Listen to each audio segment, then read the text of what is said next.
হায় জিন্দেগি এভাবে নষ্ট করে দেওয়ার কি অর্থ আছে?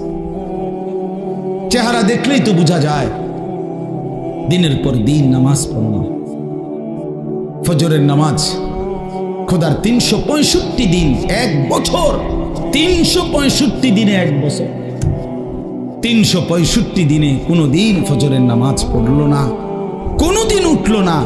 হায় মুসলমানের সন্তান এত বড় জানোয়ার কেন বলেন চাচা? মুসলমানের বাচ্চা এইভাবে আল্লাহরে কেমনে ভুলল? কোন মা তারে দুধ খাওয়াইলো, কোন বাপ তারে লালন পালন, এভাবে আল্লাহকে ভুলে গেল কেন? 365 দিনে কোনো দিন মনে পড়বে না আল্লাহর কথা? কোনো দিন পড়বে না? আল্লাহ তাআলা কোরআন শরীফে আছে, আলাম ইয়ানি লিল্লাযীনা আমানু আন তাখশা কুলুবুহুম লিযিকরিল্লাহ। আমার বান্দা, এই ঈমানদার, আমি আল্লাহর ভয়ে, আমার স্মরণে, আমার জিকিরের জন্য তোমার দিলটা নরম হওয়ার সময় আজও কি হয়নি বান্দা? আলাম ইয়ানি, 365 দিন পরেও যেন আল্লাহ ডেকে বলে, হায় বান্দা, তাহলে আর কোনোদিন আমাকে সেজদা দিবা না? আর কোনোদিন সেজদা দিবা না? ফাবিআইয়ি হাদিসিন বাদাহু ইউমিনুন। কোরআন শরীফে আছে, আল্লাহ বলেন ফাবিআইয়ি হাদিসিন বাদাহু ইউমিনুন। এরে ভাই, এর চাইতে আশ্চর্য কথা মালিকের আর কিছু হইতে পারে না। আল্লাহ তাআলা বলেন ফাবিআইয়ি হাদিস, এই বান্দা বিশ্বাস করো, 23 বছরে আমি 30 পারা কোরআন নাজিল করলাম, 30 পারা কোরআন নাজিল করলাম। আমার সর্বশ্রেষ্ঠ কথাগুলো আমি এই কোরআনের মাধ্যমে বললাম। এত বড় দামি কথা, আমার সবচেয়ে শ্রেষ্ঠ কথা, এতবার বললাম, এতবার বললাম, আকিমুসসালাহ, আকিমুসসালাহ, আকিমুসসালাহ। আল্লাহ বলে এই শ্রেষ্ঠ দামি কথা আমি আল্লাহর 80 বারের চাইতে বেশি আমি বললাম, নামাজ পড়ো, নামাজ পড়ো, নামাজ পড়ো। আল্লাহ হাসরের ময়দানে দোস্ত ছেলেরা, আল্লাহ জিজ্ঞেস করবে, বান্দা আর কতবার বললে, আর কেমনে বললে, আর কোন কিতাব নাজিল করিলে, আর কিভাবে বললে তুই আমার কথা মানতি বান্দা? ফাবিআইয়ি হাদিস। জানো না ভাই আমার, আমি এক ফেরিওয়ালা, যে এক অস্থিরতা লালন করি, কারো প্রতি আল্লাহর কসম আমার কোনো বিদ্বেষ নাই। এই গ্রামে আমি বারবার আসছি। আমি 11 বছর যখন সোনাকান্দা ছিলাম, আমাদের জনাব আলহাজ কারি ওমর ফারুক সাহেব হুজুর, আল্লাহ তার কবরকে নূরে নূরে ভরপুর করে দেন। আমি তো ওনার মসজিদে অনেকবার আসছি। সেই যখন ফখরুদ্দিন সরকারের আমলে ওই যে ভোটার আইডি কার্ড হয়, এনআইডি কার্ড নতুন বানায় যখন আইডি কার্ড, তখন এই পুরা রোয়া চালার জিম্মাদার সুপারভাইজার আমি ছিলাম। আমার দায়িত্বে সমস্ত ছবি উঠাইছি, এই যেগুলো ওই যে আপনাদের প্রাইমারি স্কুলে সারা দিন আমি থাকতাম, সকালে আসতাম, সন্ধ্যায় যাইতাম। আমি ছিলাম এই পুরা রোয়া চালার সুপারভাইজার। সমস্ত এই একজন কর্নেল না কি যেন ছিল উনি, ওনার আব্বা বয়স্ক, হ্যাঁ হ্যাঁ, ওনার আব্বা ছিল তখন জীবিত, বুড়া মানুষ। ওনার ছবি উঠাইতে গিয়া যে কি কষ্ট হইছে, উনি বয়স্ক মানুষ, আমার মনে আছে। কত আসছি আমি এখানে, কত আসছি, বারবার আসছি আপনাদের এখানে। প্রিয় ভাই আমার, বন্ধু আমার, সময়ের কারণে হয়তো আসতে পারি না, কিন্তু এই কথাটা আল্লাহ তাআলা বলছেন, বান্দা আমি আর কতবার বললে, ফাবিআইয়ি হাদিস, আর কোন কিতাব নাজিল করিলে। এই জন্য এই দুইটা কথা আমার মনে রাখেন।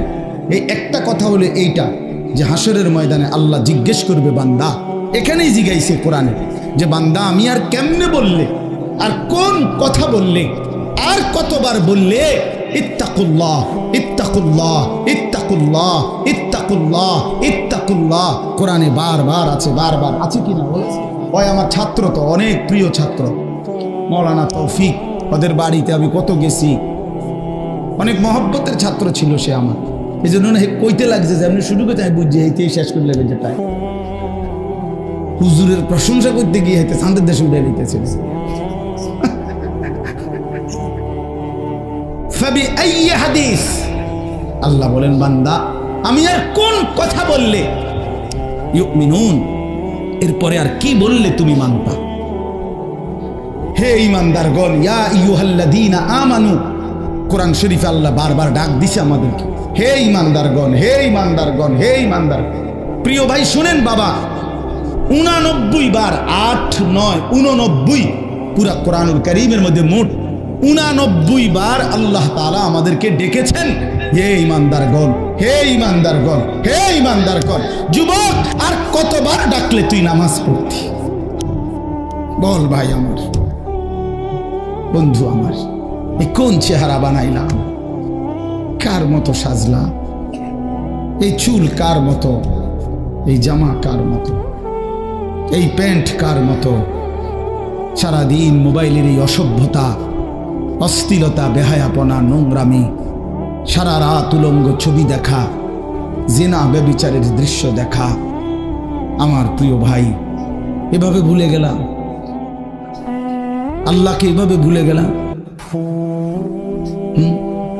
আর একটা কথা হলো, রাসূলুল্লাহ সাল্লাল্লাহু আলাইহি ওয়াসাল্লাম, প্রিয় নবী সাল্লাল্লাহু আলাইহি ওয়াসাল্লাম হাশরের ময়দানে উম্মতকে ডাক দিয়ে বলবে, উম্মত তুমি জানো না উম্মত, আমি 23টা বছর একটানা কাঁদছি তোর জন্য, এই পরিমাণ কাঁদছি আমি। আম্মা জান আয়েশা নবীজির স্ত্রী বলছে, এশার নামাজের পরে নবী দাঁড়াইছে, ফজরের নামাজের আগ পর্যন্ত এক দাঁড়ানোতে আম্মা জান আয়েশা বলে, আল্লাহর কসম দুনিয়াবাসী, আমি নিজ চোখে দেখছি আমার স্বামী আমার ঘরে আল্লাহর রাসূল ফজরের আজানের আগ পর্যন্ত এক দাঁড়ানোতে উম্মতের জন্য শুধু কাঁদছে আর দোয়া করছে। এ তো হাদিস। হযরতে আয়েশা রাদিয়াল্লাহু তাআলা আনহা বলেন, চক্ষু মুবারক ফুলে গেছে, দাড়ি মুবারক ভিজে গেছে, বুকের পশম ভিজে গেছে। হাদিসের সরাসরি শব্দ, ওয়াকাত তাওয়াররামাত কাদামাহু, দুইটা পাও ফুলে ফুলে গেছে। একটা আয়াত শুধু আল্লাহর কাছে উম্মতের জন্য দোয়া করছে, সারা রাত এক দাঁড়ানো, রুকুও দেয় নাই, সেজদাও দেয় নাই, এ এক দাঁড়ানো। কি বলছে? ইন তুআযিবহুম ফাইন্নাহুম ইবাদুক ওয়া ইন তাগফির লাহুম ফাইন্নাকা আনতাল আজিজুল হাকীম। এই কথাইটা আল্লাহর কাছে বারবার বারবার এই কথাইটাই বলছে। কি অর্থ? কি অর্থ বলছে, আল্লাহ মাওলা, এই আমার উম্মত তো আপনার বান্দা, আমার উম্মতের অপরাধের কারণে, পাপের কারণে আপনি যদি তাদেরকে শাস্তি দেন, আযাব দেন, ইন তুআযিবহুম, আপনি যদি তাদেরকে আযাব দেন, আপনি দিতে পারবেন, ফাইন্নাহুম ইবাদুকা, কারণ এরা তো আপনার বান্দা, আপনি বানিয়েছেন, তো আপনি যাকে বানাইছেন আপনি তো তাকে ইচ্ছে করলে শাস্তি দিতে পারবেন, আপনারে বাধা দিবে কে? কিন্তু ওয়া ইন তাগফির লাহুম, ওফ, ও নবী চোখের পানি ফেলতে ফেলতে বললেন, কিন্তু মাওলা, আপনি তো আমারে খুব ভালোবাসেন, আপনি তো আমারে অনেক আদর করেন, আমি আপনার হাবিব, আমি আপনার মাহবুব, আপনি আমার জন্য নাকি সব বানাইছেন, তো আমার দিকে চাইয়া যদি আমার উম্মতরে মাফ করে দেন, ফাইন্নাকা আনতাল আজিজ, তাইলে বলেন বন্ধু, বলেন মাওলা, আপনারে বাধা দিবে কে? আপনি তো সেই ক্ষমতাটাও রাখেন। আযাব দিলেও আপনারে বাধা দিবার কেউ নাই, মাফ করে দিলেও আপনাকে বাধা দেওয়ার কেউ নাই। দেন, মাফি করে দেন আমার উম্মত। এইভাবে কাঁদছেন, 23 বছর কাঁদছেন, 23 বছর কাঁদছেন। প্রিয় ভাই, 23 বছর কাঁদছেন। রাসূলুল্লাহ সাল্লাল্লাহু আলাইহি ওয়াসাল্লামের কে নিয়ে ধাক্কাধাক্কি করার দরকার নাই। তুমিও ভালোবাসো, আমিও ভালোবাসি, তুমিও মহব্বত করো, আমিও মহব্বত করি।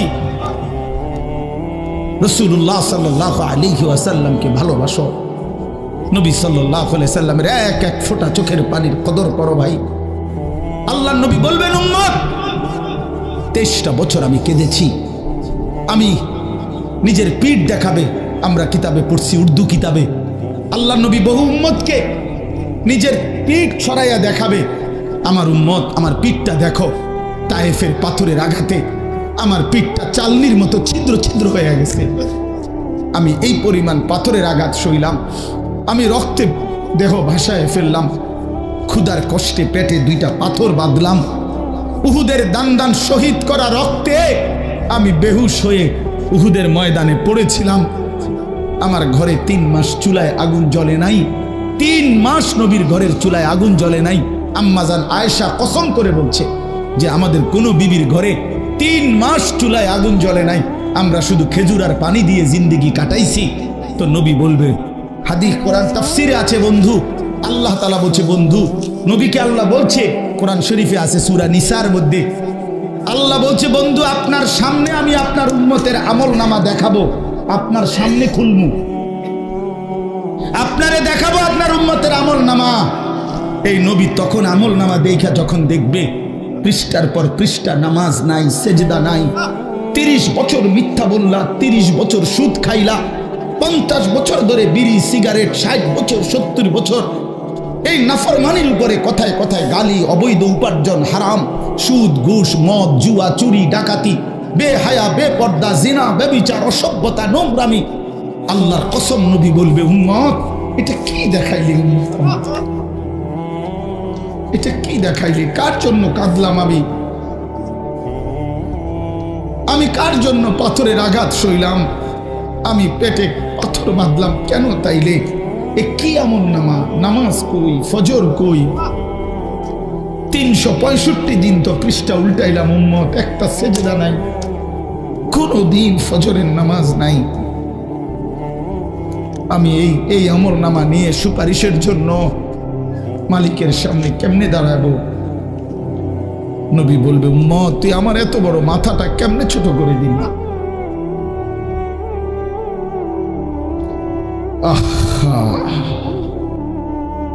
তো তখন রাসূলুল্লাহ সাল্লাল্লাহু আলাইহি ওয়াসাল্লাম বলবে, আমার উম্মত বলো আমি আর কত কাঁদলে তোর দিল নরম হইতো, আমি আর কত রক্ত ঝরাইলে, আমি আর কতদিন ক্ষুধার কষ্ট সইলে তুমি উম্মত আমার কথা শুনতা? বলো কি বলবেন ভাই, কি বলবেন? ছেলেরা আমার বদলে যাও, তোমরা মুসলমানের সন্তান, তোমরা নষ্ট হয়ে গেলে দ্বীনের জন্য লড়বে কে বাপ? ইসলামের জন্য জানবাজি রাখবে কে? আগামী দিনে ইমাম মাহদির পক্ষে লড়বে কে? দাজ্জালের বিরুদ্ধে লড়বে কে? আমার অনুরোধ রইল, ছেলেরা তোমাদেরকে অনুরোধ করলাম, অনেক নওজোয়ান মাশাআল্লাহ দেখছেন কি পরিমাণ ছেলে, কি পরিমাণ ছেলে, যদি এদের প্রত্যেকের কপালে সেজদা থাকতো কি পরিমাণ সুন্দর হতো। এই জন্য আমি ভাই বলি, যদি কখনো মনটা শক্ত থাকে, কোনোভাবেই মন নরম না হয়, তো মাঝে মাঝে ফিলিস্তিনের মজলুম মুসলমানের রক্ত দেখো। প্রতিদিন কি পরিমাণ মুসলমান আল্লাহর এই জমিনের মধ্যে রক্ত ঝরাচ্ছে। ইসরায়েলের ইহুদি কুত্তারা কি পরিমাণ মুসলমানের রক্তে জমিন ভাসায় ফেলছে। আমি এটা সবচেয়ে বেশি বলি যে গাজা, ফিলিস্তিন, এই জায়গাগুলোর মুসলমান যখন প্রতিদিন রক্ত দিতেছে, শহীদ হচ্ছে, খুন হচ্ছে, ছোট্ট ছোট্ট এতিম বাচ্চা অসহায়ের মতো কাঁদতেছে, বিধবা নারীর কোনো আশ্রয় নাই, সন্তানের কোনো আশ্রয় নাই, মুসলমানের যখন এই পরিমাণ অবস্থা, সেই সময় তুমি মোবাইলে উলঙ্গ ছবি, নাচ, গান, জিনা, ব্যভিচারের দৃশ্য সারা রাত দেখো, হায় বন্ধু এটা মানায় না। এত বড় জালেম মানুষের বাচ্চা হইতে পারে না, এটা মানায় না, এটা ইনসাফ না। কারো বাবা এখানে লাশের তরফায়, আর সেই সন্তান যদি বসে বসে মোবাইল টিপে, এটা কি জুলুম না? তো আমাদেরই তো ভাই, আমাদেরই তো মুসলমান ওরা। এই অবস্থায় কেমনে এই অসভ্যতা, এই নোংরামি, এই অশ্লীলতা, এই বেহায়াপনা, এই নারী, ছবি, নাচ, গান, জেনা, ব্যভিচারের দৃশ্য কিভাবে দেখো ভাই? রাত গভীরে পৃথিবীর সবাই ঘুমিয়ে যায়, তুমি মনে করছো নওজোয়ান ভাই কেউ দেখে না? আল্লাহর কসম, আল্লাহ কোরআনে বলছে, আলাম ইয়ালাম বিআন্নাল্লাহা ইয়ারা, বান্দা মনে রেখো আমি কিন্তু সারাক্ষণ তোমাকে দেখি, আমি দেখছি। আল্লাহ ডাক দিয়ে বলে, আনিস আমি কিন্তু ঘুমাই নাই, আমি আছি। লা তাখুযুহু সিনাতুম ওয়ালা নাওম, রব্বুল আলামিন বলে আমার কোনো তন্দ্রাও নাই, ঘুমও নাই, ওমা মাসসানা মিন লুগুব, আল্লাহ বলেন কোন রকম ক্লান্তি আমাকে স্পর্শ করে না। লা ইয়াদিল্লু রাব্বি ওয়ালা ইয়ানসা, আল্লাহ বলেন আমি পথ হারাই না, আমি আল্লাহ কারো কথা ভুলেও যাই না। ওমা কুন্না আনিল খালকি গাফিলিন, আল্লাহ বলেন আমি আমার একটা সৃষ্টির ব্যাপারেও গাফিল নই। আল্লাহ বলেন ওয়ামা ওয়াকাফা বিযুনুবি ইবাদিহি খাবীরাম বাসীরা, আল্লাহ বলেন আমার প্রতিটি বান্দার যাবতীয় গুনাহের ব্যাপারে আমি আল্লাহ একাই খবর রাখতে পারি, একাই সচক্ষে দেখি। সুবহানাল্লাহ। কেমনে ফাঁকি দিবা? আল্লাহকে ফাঁকি দিবেন কেমনে?